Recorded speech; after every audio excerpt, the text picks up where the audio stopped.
皆さん、こんにちは。今日は値段を聞くについてお話ししていきましょう。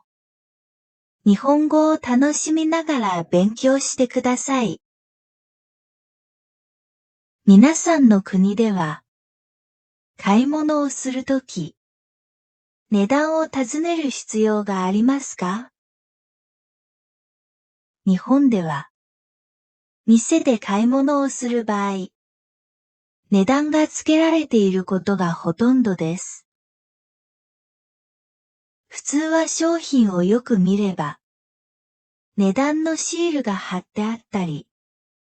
陳列場所に値段が書いてあったりすることが多いと思います。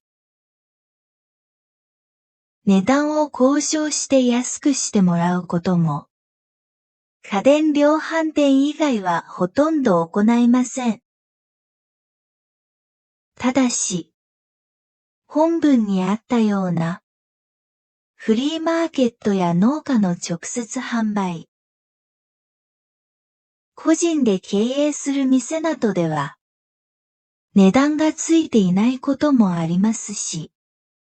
ついていてもわかりにくかったりする場合も多いと思います。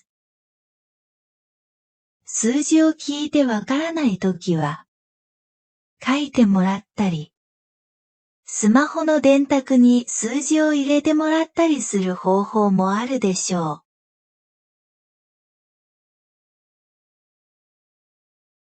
皆さんの国では、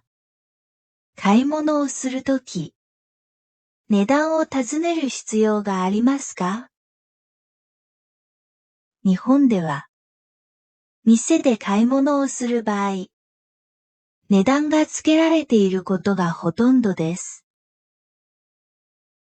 普通は商品をよく見れば、値段のシールが貼ってあったり、陳列場所に値段が書いてあったりすることが多いと思います。値段を交渉して安くしてもらうことも、家電量販店以外はほとんど行いません。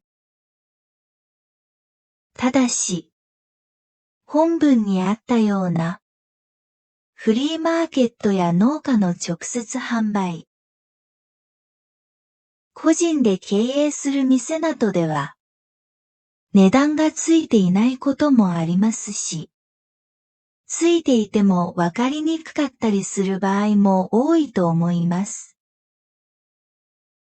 数字を聞いてわからないときは、書いてもらったり、スマホの電卓に数字を入れてもらったりする方法もあるでしょう。